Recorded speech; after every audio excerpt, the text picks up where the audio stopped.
selamat siang Kak. Selamat siang.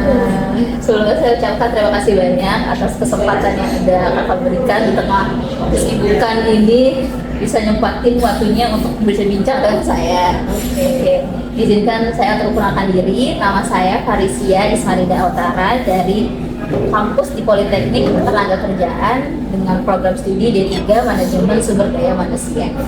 Oke. Mungkin Ibu silahkan untuk sebelum kita memulai lebih jauh, boleh Ibu. Oke, nama saya Teresia Susanti, biasa dipanggil Tere atau ada juga yang panggil Sari. Ya terserah aja teman-teman manggilnya apa gitu ya.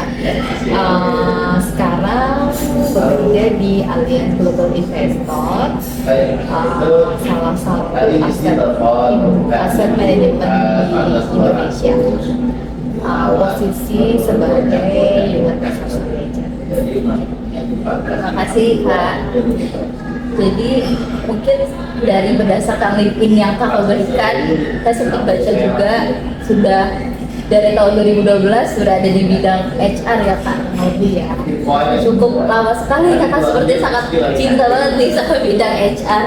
Saya jadi makin penasaran nih Kak Tere kok bisa bertahan selama ini dan pasti kan punya motivasi ya Kak. Mungkin Kakak bisa ceritakan sedikit background Kakak sampai akhirnya bisa sampai jadi HR, atau Kakak dulu kuliahnya bagaimana, ikut tinggi atau ada jurusan yang sesuai, atau emang pernah mempelajari sedikit tentang HR? Ya.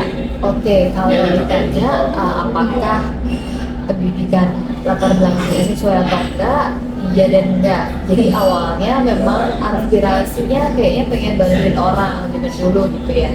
Either kalau bantuin orang itu jadi dokter, suster, atau ya salah satunya mungkin jadi human resources. Ya mungkin waktu itu bukan human resources, lebih ke kayak personalia gitu atau bagian itu gitu ya. Nah, tertarik sama psikologi sebenarnya. Saya sempat kuliah psikologi, tapi ibu saya punya kemauan bahwa accounting itu lapangan pekerjaannya lebih banyak gitu. Jadi waktu itu sempat kuliah psikologi 1 tahun. Awalnya di HR itu lebih ke sebenarnya operation. Jadi payroll, jadi memang ada hubungannya sama accounting gitu ya, tax, income tax dan lain sebagainya. Jadi dari situ sih, cuman sebenarnya kalau ngomongin backgroundnya, tertarik di HR itu bukan karena di operation gitu ya, tapi lebih ke people, lebih ke human gitu malah. Jadi kayaknya kok nggak di sini nih gitu. Jadi pada waktu itu dapat opportunity untuk jadi kalau dulu namanya HRM atau HR belum bisnis partner lah ya. Ya waktu itu kalau nggak salah masih HRM, jadi relationship manager gitu. Nah waktu itu karena di banking, jadi kebetulan pegang retail, bisnisnya retail sama consumer banking. Which is kalau di bank kayaknya itu pasukan paling gede ya, trupsnya gitu, karena kita ada brands dan lain sebagainya gitu. Awal-awal aku pegang Jakarta dan daerah Sumatera Selatan. Jadi berawal dari situ kayaknya cocok nih untuk role yang memang consultancy, partnering gitu. Udah, kita akhirnya pindah perusahaan lagi, posisinya sebagai HRBP, business partner atau advisory. Nah, kayaknya itu lebih cocok tuh karena kayaknya ya memang related to people gitu ya. Kalau misalnya kerjanya itu bukan di balik meja yang ngitung gaji orang gitu. Nah, tapi sekarang karena perusahaan skupnya lebih kecil, kalau aset manajemen kan memang nggak pernah gede ya, paling cuma 50 antara itu. Jadi saya pegang semuanya, operation sama partnering juga, consultancy juga, training juga, ya semua sih ya. Semua end to end General manager gitu ya, end to end proses lah ya, dan HR gitu ceritanya. Sangat menarik ya teman-teman, saya makin penasaran nih. Mungkin kita langsung ke pertanyaannya. Oke. Mata kuliah saya pelajari di kampus saya, Kak, itu ada salah satu mata kuliah negosiasi. Nah, mungkin kakak bisa ceritakan bagaimana pengalaman kakak mengalami negosiasi ini, misalnya dalam payroll ataupun kenaikan jabatan karyawan. Jadi misalnya mereka ingin kenaikan gaji atau reward dan lain sebagainya, itu kan kadang ada negosiasi ya kan. Itu ada nggak kakak pernah berpengalaman seperti itu? Oh oke, kayaknya apa ya, negosiasi atau kayak manajemen konflik gitu ya, itu tuh memang ya namanya karena ngurusin people itu kayaknya jadi pekerjaan sehari-hari gitu ya. Kalaupun misalnya nggak sama karyawan, nggak ngomongin soal promosi atau nggak ngomongin kenaikan gaji gitu, tapi semua kebijakannya karena relate ke people, jadi ya banyak sekali sih yang memang bernegosiasi ke pihak karyawan ataupun pihak manajemen. Yang mungkin kalau ngomongin promosi, kenaikan itu kan berita bahagia ya, berita baik gitu ya, lebih mudah lah pasti gitu. Tapi kalau kita ngomonginnya kayak PHK, termination, yang apa namanya, yang kaitannya itu bukan sesuatu penurunan penghapusan benefit misalnya, itu ya memang sangat relate ya, sangat relate sih. Sih dengan karyawan ataupun dengan pihak manajemennya, biar dari kakaknya bisa nemu gimana kesepakatan antara mereka ini. Oke.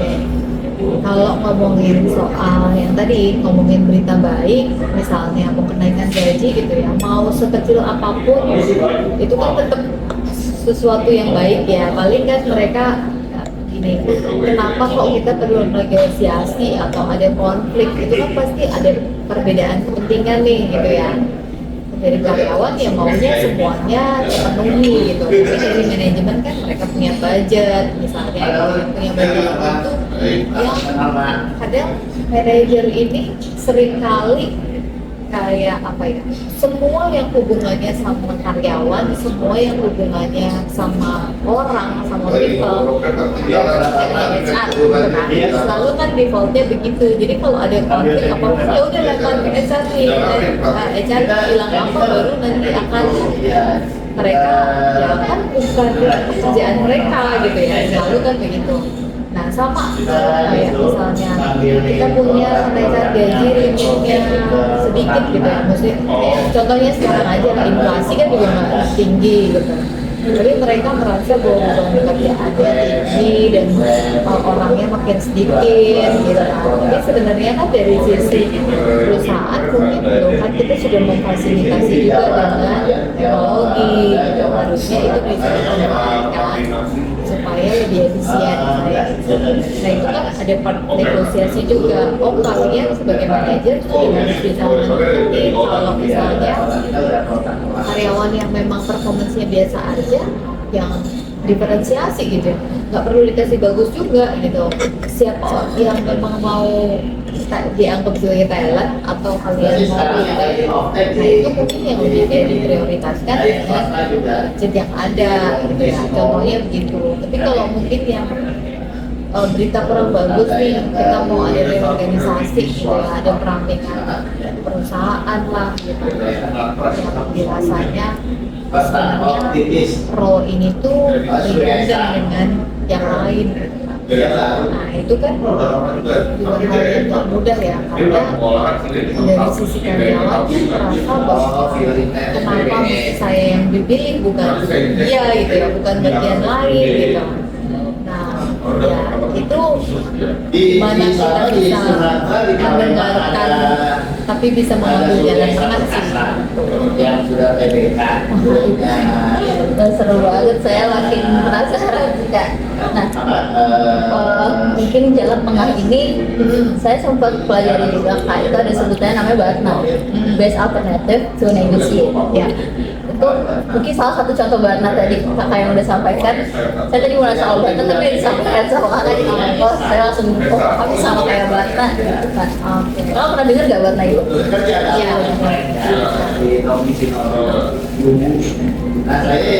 Selanjutnya sebelahnya ada LNG kan, Kakak bisa ceritakan keterampilan apa yang penting sebagai menjadi HR ini, apalagi kita kan negosiasi pastinya punya skill yang berkomunikasi yang baik ya Kak.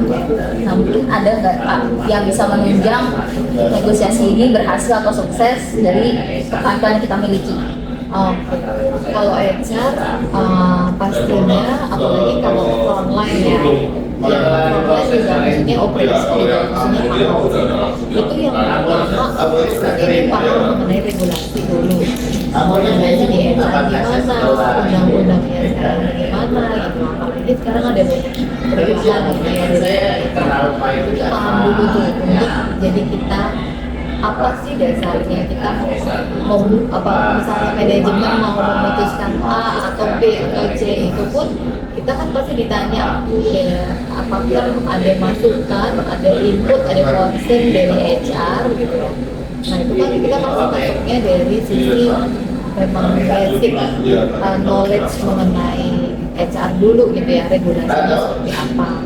Nah yang kedua komunikasi itu nggak hanya kayak kita tinggal ngomong, tapi bisa juga tahu kapan mendengar, kapan memang tidak bernegosiasi, dan kapan ngasih opsi gitu. Jadi pas lagi kita mau ngomong sesuatu, kita udah tahu backgroundnya itu apa yang mau disampaikan, terus opsi lain gitu ya. Jadi nggak cuma menyampaikan keputusan aja yang ini, nggak ada jalan tengah, nggak ada solusi gitu ya. Kita udah pasti mengidentifikasi dulu tuh opsi-opsi lain, atau kayak biasanya kan ada FAQ, kemungkinan potensi pertanyaan dari si orang atau pihak yang kita ajak bicara gitu ya, itu pasti tuh. Jadi komunikasinya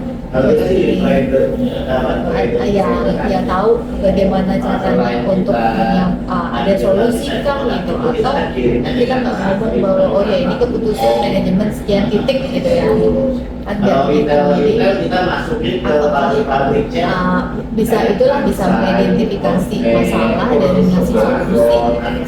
Sebagai ini sebagai kalau dia kan ada fraksi mungkin lebih kayak tingkatnya sebagai ini kayaknya hal yang menurut aku paling penting. Jadi kita itu bisa namanya yang kalau aku sebut ya influence others without authority. Jadi kita bisa tuh menggiring orang atau menginfluence orang gitu, meskipun sebenarnya kita bukan bosnya, bukan atasannya, posisi kita, jabatan kita mungkin lebih rendah dari orang yang kita ajak ngomong gitu ya, yang kita ajak negosiasi gitu. Itu penting sih gitu, karena kalau misalnya kita bisa influence mereka, bisa menggiring mereka supaya oh ya kita punya beda kepentingan, tapi mereka bisa mengerti backgroundnya ini kenapa dan kenapa memutuskan ini gitu sih. Setelah saya baru tahu ada sebutan kayak gitu sih Kak, lumayan berarti harus dipelajari kayak pengalaman gitu ya Kak, pernah berpengalaman dengan lain. Ya sebenarnya kalau kayak gitu mungkin pengalaman iya gitu ya, tapi kalau ngomongin communication itu kan ya praktek ya, memang ada jam terbang gitu ya, ada pernah ngalamin kasusnya gitu. Tapi ya itu tadi sih, maksudnya kalau komunikasi harus tahu gimana kapan kita stop, kita dengerin, kita bilang atau enggak, tapi atau ngasih waktu untuk pihak sebelah lain untuk ngomong gitu. Kita negosiasi itu pasti bisa sampai orang yang pegawai sampai ke atasan juga ya. Iya, maksudnya Kalau kamu pernah nggak negosiasi sama atasan yang tentunya kan lebih tinggi dari kita, dan bagaimana kakak menjelaskan itu? nah itu tadi influence other without authority kan. Jadi kalau misalnya kayak lo sebagai HRBP, business partner, kan kita dirinya sama karyawannya langsung seringkatnya. Tapi kan kalau partnering itu berarti sama division head, sama director di bagian tersebut, atau siapa yang ngomongin departemen head yang gitu. Itu lebih sering kan sama mereka gitu. Nah, rata-rata mereka posisinya kan pasti lebih tinggi gitu. Nah, itu aja sih kita lebih kayak komunikasinya dengerin kepentingannya mereka apa, kepentingan mereka apa gitu. Terus kita jalan, mungkin nggak jalan tengah, tapi kita kasih feedback. Oh iya, tapi dari sisi regulasi begini, common practice-nya begini. Jadi kalau misalnya dia mau memutuskan sesuatu yang enggak yang anomali atau di luar ini, kita bisa pagerin dulu setidaknya. Oh, sampai di sini oke, lewat dari situ nggak bisa karena apa ya, ketentuannya nggak boleh gitu ya. Udah bisa pagerin dulu tuh sampai situ gitu. Nah, di luar di dalam situ kita kan masih bisa ada negosiasi. Oh, ini kepentingannya misalnya mau karyawan gitu ya, sama karyawan. Jadi kan karyawan yang akan kayak analisis dulu tuh, karyawan yang kena impact dengan keputusan ini kira-kira siapa, apa konsep dari mereka ini dulu sih, identifikasi masalah itu. Jadi nanti kita akan sampaikan, oke ini kalau konsep yang kita bisa identify ini ya. Jadi kalaupun misalnya manajemen kekeh untuk memutuskan A atau B, itu keputusan mereka, tapi dari sisi kita udah kasih advice. Iya. Memang setiap saat tuh HR harus netral gitu. Iya, nggak pernah antara pegawai dan atasan. Iya. Itu mungkin saya juga pernah dengar kayak tantangan sendiri buat HR itu ya kan. Oke, selanjutnya mungkin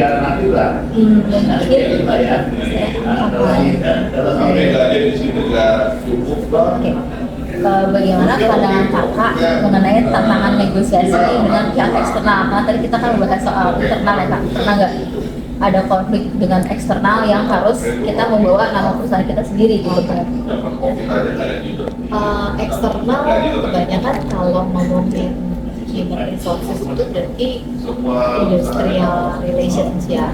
Jadi kan hubungan sama pihak luar bisa jadi sama disnaker, bisa jadi sama apa ya tax office atau kantor pajak, itu mungkin yang berat ya. Tapi kalau misalnya eksternalnya itu pihak yang lain, pihak ketiga vendor atau harusnya itu masih lebih light secara ini ya, secara yang bisa diselesaikan lah pasti gitu.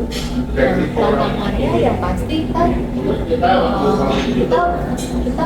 beda mewakili, merepresentasi perusahaan yang berbeda gitu ya, kepentingan yang berbeda. Mereka juga punya kepentingan, misalnya kalau dari disnaker ya ini pokoknya ketentuan yang harus dipenuhi gitu. Nah, tapi mungkin kan kalau dari pihak yang adalah misalnya kayak sampah nggak bisa tuh memenuhi itu misalkan karena kondisi perusahaan ya, keuangannya gitu ya segala macam. Tapi kalau misalnya ngomong vendor ya lebih mudah lah. Dan satu pasti kita mewakili perbedaan dari dua belah pihak. Yang kalau ngomongin internal itu lebih mudah karena tujuannya sama gitu ya. Yang lainnya lagi kadang-kadang kita tuh keterbatasan informasi sebenarnya dari pihak eksternal itu kepentingannya, siapa yang nanti akan bernegosiasi gitu, kita nggak tahu. Jadi mungkin kalau misalnya kita tahu, kalau misalnya internal, oh kita mau ngadepin si A gitu, akan lebih gampang kan gitu. Informasi yang keterbatasannya itu. Terus nah mungkin yang lain lagi yaitu regulasi sama birokrasi, cara mereka dealing dengan situasi, dengan masalah itu kan caranya pasti beda ya. Jadi kita kan mesti cari jalan tengah. Terus yang lain lagi ini cara itu komunikasi. Kadang-kadang pihak eksternal itu kan ya pokoknya maunya kita yang ngikutin gitu ya. Kita yang ngikutin. Jadi kayak berkomunikasi dengan mereka, kalau mereka udah udah ngasih batasan benteng dulu gitu. Komunikasinya nggak akan jalan, nggak akan jadi efektif. Nah, jadi ya kalau ini butuh ini sih kadang networking, terus apa namanya, hubungan yang baik, relationship sebelumnya dengan pihak ketiga ini itu sangat dibutuhkan gitu. Kadang-kadang kan kayak orang Indo gitu ya, seringnya mungkin cara-cara yang komunikasi efektif itu apa sih? Datengin, ngomong langsung gitu kan.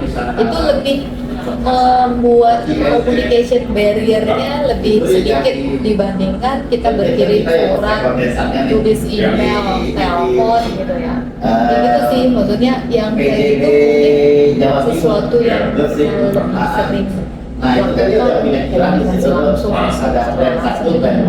Berarti kalau dalam seperti itu kan industri relation kak itu bagian kakak juga atau ada tim sendiri? Semua di kakak gitu. Sekarang iya, kalau dulu sendiri. Berarti semuanya itu ya. Kalau sekarang aku pernah dengar kan ada dosen praktisi ya, kakak cerita ada 30 tugas HR sampai ngurusin parkiran tuh HR katanya gitu kan. Seru banget ya sampai segitunya gitu ngurusin security segala macam gitu ya kak. Itu berarti semua di bidang kakak sih gitu. Ya kalau kayak ngomongin namanya yang perintilan administration kayak parkir gitu sih, mungkin ada pihak lain kayak office management atau dari finance yang memang bantu untuk bayar dan lain sebagainya. Tapi masalahnya kadang-kadang kan itu dikaitkan sama benefit karyawan. Nah, kalau ngomonginnya udah benefit karyawan, itu udah ranahnya HR tuh ini mau dikasih apa enggak karyawan. Berarti kan HR yang mesti bikin polisi kayak siapa yang akan eligible untuk parkir reimbursement, atau ini mau di reimburse atau mau jadi allowance ya, mau jadi tunjangan tiap bulan gitu. Nah itu kan ranahnya HR. Tapi kalau ngomongin yang kayak cara apa bayar dan lain sebagainya, mungkin itu bisa dibantu sama lain. Itu sih ya memang skupnya luas karena segala sesuatu yang hubungannya sama karyawan dianggapnya itu jadi bagiannya HR. Memang pernah dengar dari kerjaan itu seperti itu ya. Nah, dia masalahnya si Sabiono level. Kan ada gua masuk. Tapi kan dia pemilik, udah pemilik, salah satu pemiliknya kan udah di Tapi gua masuk. Apa pernah ada pengalaman seperti Tahu dong kalau ada yang sama gua masuk. Gua yang memberikan kebijakan ke karyawan ini promosi atau mutasi dan semua gua yang masuk baru. misalnya Dia kita nggak terima, terus dari bagian HR sendiri harus memenuhi perintah dari atasan itu, tapi mereka misalnya mau dipindahkan tapi kejauhan sama keluarganya atau enggak adanya kepentingan mereka sendiri yang untuk menolak nggak mau gitu. Dan itu bagaimana bahasanya? Semua yang promosi, demosi, mutasi, bahkan sampai PHK segala macam itu kan sebenarnya bukan murni keputusan atau produknya HR. Kita kan sebenarnya membantu mengakomodasi manajer atau divisi yang bersangkutan. Jadi yang ngomongin masalah penyampaian keputusannya pasti sebelumnya itu pada keputusan itu udah disepakati antara manajer dan HR.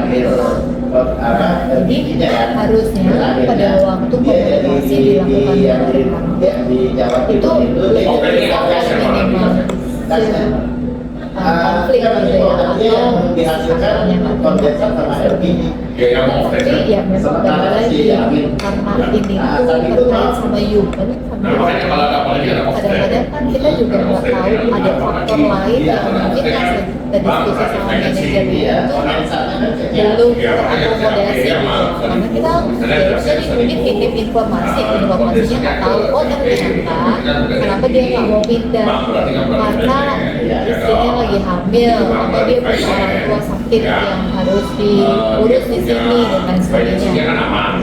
Jadi mungkin hal-hal yang kayak gitu kita bisa negosiasi, masih bisa diomongin gitu ya. Tapi satu hal yang mungkin nggak bisa dinegosiasi adalah ya memang itu berbasis karena nggak mau aja gitu ya. Nah itu kan pada waktu awal kontrak kita ingetin lagi pada waktu kalian masuk ke sini tanda tangan employment agreement itu kan sudah ada bahwa kesediaan untuk dipindah tugaskan atau misalnya mendapat tugas tanggung jawab lain yang di luar role yang sudah ditentukan itu tidak ada, jadi kita lihat lagi. Tapi ternyata kalau ada hal-hal lain yang memang kita belum omongin sebelumnya gitu dan baru tahu faktanya pada waktu kita mengkomunikasikan itu, ya harusnya kita bisa mencari solusi gitu sih. Hal seperti itu di luar perjanjian itu ya bisa terjadi reputasi, promosi. Harusnya kalau mutasi promosi apa ya segala sesuatunya kan kita udah punya kebijakan ya yang memang karyawan itu tunduk sama peraturan perusahaan gitu kan. Jadi nggak ada tuh apa namanya kayak ruang untuk karyawan itu nggak mau kecuali memang dia punya alasan tertentu gitu kan. Kalau misalnya alasannya jauh, oke, alasannya jauh kenapa? Karena sebenarnya ngomongin alasan jauh kan kita memindahkan dari home base dan ada kayak fasilitas lain yang perusahaan juga berikan. Pasti kan akan ada seperti itu gitu ya. Tapi kalau alasannya dia jauh nggak mau ya kita nggak bisa menerima tanpa alasan juga gitu kan. Jadi kalau ternyata ada alasan itu bisa jauh karena ya tadi ada alasan keluarga lain yang membuat dia nggak memungkinkan untuk itu bisa diomongin. Seperti itu apakah tetap diusahakan misalnya dari fasilitas rumah keluarganya dipindahkan atau gaji karyawan atau jangan lagi? Iya bisa aja alternatif lain tuh muncul. Ya itu tadi mungkin kan tadi sebutnya apa data best alternatif apa ya kita cari solusi gitu kan. Ya bisa jadi oke mungkin ditunda nggak sekarang gitu ya. Kalau ini urgent banget harus memindahkan sekarang. Mungkin kita ngobrol lagi sama partnernya gitu. Oh enggak bisa ditunda. Kita ngomong lagi sama karyawannya. Oke kalau misalnya tahu ya sudah siap misalnya gitu ya. Jadi mungkin dia juga bisa mempersiapkan keluarganya gitu. Kalau ngomong soal pemindah tugasan itu biasanya kan karena mereka memberikan fasilitas kepada karyawannya juga untuk membawa keluarga kan. Nah itu bisa jadi alasan juga. Atau kalau memang nih situasi yang karyawan ini nggak bisa dipindahkan. Nah, ada hal lain kayak tadi misalnya dia anak satu-satunya yang harus jaga orang tua dan sebagainya, mungkin dia bisa tanya kalau ada alternatif karyawan lain selain orang ini, atau misalnya dia mungkin nggak dipindah tugaskan selama seterusnya, tapi mungkin hanya temporary gitu ya. Intinya sih sebenarnya saya dengan Amir. Nanti bisa dilihat juga dari kalau hal seperti itu kan nanti kan proses seperti dari hasil KPI nya ya betul. Nah ini saya selanjutnya itu mengenai manajemen karir lah. Jadi kalau KPI itu kan nanti mereka akan pelatihan atau pengembangan ya karyawannya dan peningkatan kompetensi ya namanya. Itu ada SK yang udah diberi pelatihan pengembangan segala macam udah berubah gitu kompetensinya atau malah merasa kalau setelah pelatihan ini dan pengembangan itu mereka masih kurang gitu kompetensinya Kak. Dan bagaimana solusinya kalau kayak gitu? Oh, oke. Nah, kan kita juga ada performance review ya, mesti ya. Ya, annual gitu kan diulang. Kan pasti biasanya kalau di tempat yang sekarang ya itu ada namanya PDP, Personal Development Plan. Jadi ketika nggak meet target itu bisa jadi kuantitatif kualitatif ya. Jadi kalau misalnya nggak meet, berarti kan ada action plan yang disepakati kedua belah pihak tuh antara manajer dan karyawannya. Oh oke, kamu lemah di sini atau kurang di bagian apa gitu ya. Nah, nanti berarti development plan selanjutnya adalah itu misalnya ada training khusus yang terkait sama skill dia gitu, supaya bisa lebih banyak bantuin karyawan ini. Nah, terus kan ada review Jadi kalau yang ini ya kan sama dilihat lagi, tapi kayaknya masih nggak tahu gitu ya dari setelah itu. Ya, kan manajer mesti review lagi kan. Memang ini sebenarnya apakah memang bukan karena skill set yang memang kemampuan karyawannya sampai di situ tuh gitu. Nah kan sebenarnya bisa juga ada apa sih namanya managing performance gitu, poor performer gitu lah ya. Jadi kayak oke, orang-orang yang ternyata nggak perform ini mau diapain? Itu kan kita mesti pikirkan apakah memang dia nggak sesuai dengan role itu dan ada alternatif dipindahkan gitu ya, misalnya itu jadi solusi. Atau kalau enggak ya memang kita target khusus, kalau memang dia nggak bisa cari kesepakatan, ini mau bagaimana kalau kita di sini dan kita udah kesempatan. Tidak sesuai sama skillnya tapi di bagian sini akhirnya dipindahkan.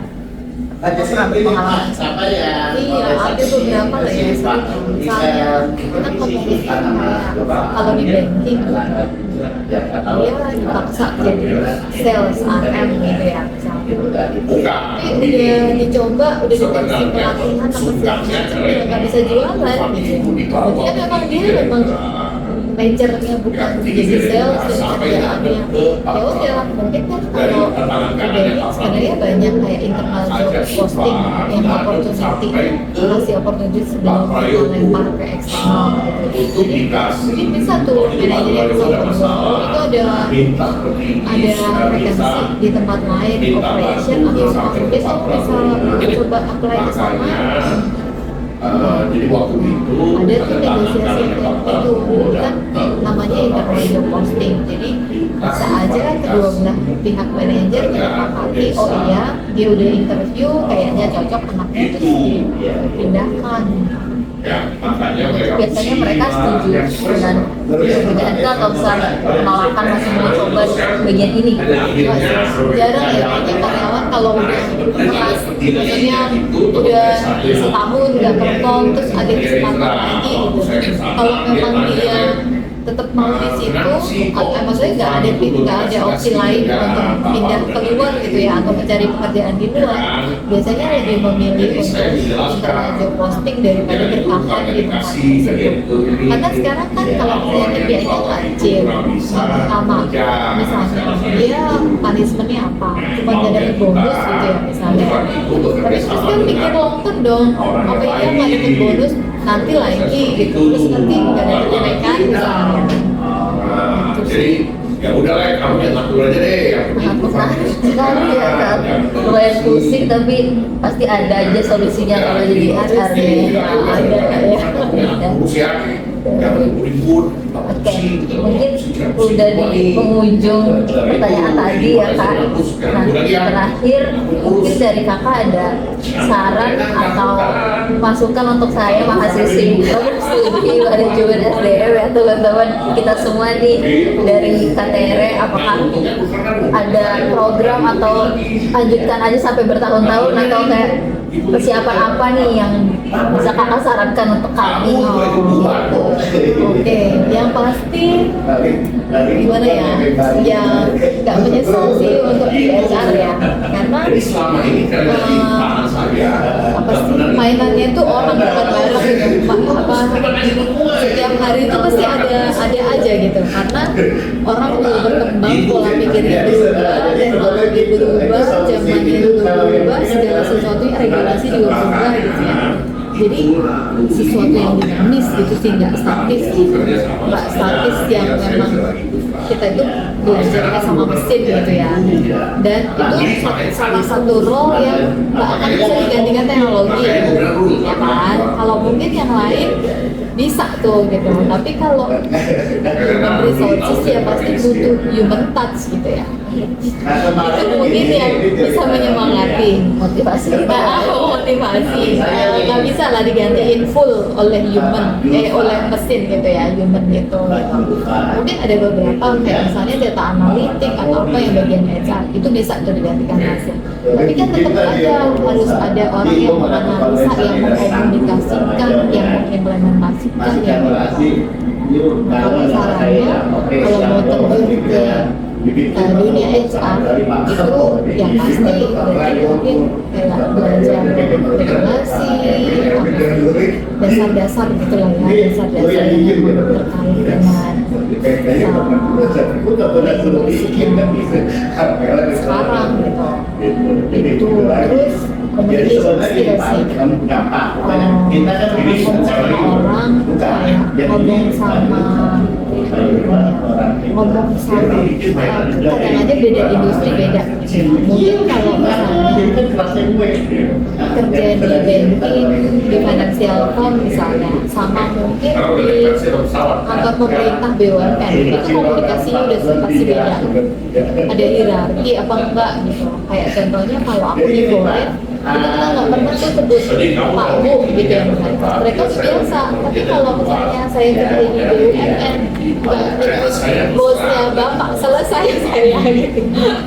Gitu kayak tahu menempatkan diri, ngomong sama orang itu nggak ada template gitu kan. Jadi ngomong sama di divisi apa mungkin karena orang tuh kan kecenderungannya dealing dengan apa ya pekerjaan sehari-hari dan itu membentuk pola gitu. Cara ngomong sama orang operation dan ngomong sama sales udah pasti beda gitu ya. Nah ya gitu sih, jadi communication skill itu jadi mungkin banyak belajar teknik komunikasi itu beberapa. Itu belajar dari praktisi mungkin yang udah punya pengalaman, ilmunya dinamis kok. Ini salah-salah kan Networking. Iya. Pasti kalau kita ketemu banyak orang, banyak juga pengalaman yang kita ambil ya Kak. diambil sama dia nih dalam Terima kasih banyak ya Kak Tere atas waktu pertanyaannya. Semoga berguna ya. Sangat berguna sih ini buat tugas dan lain-lain. Berarti semakin semangat, harus semakin semangatnya buat di bagian HR. Oke, tapi kayaknya udah Terima kasih Kak. Terima kasih.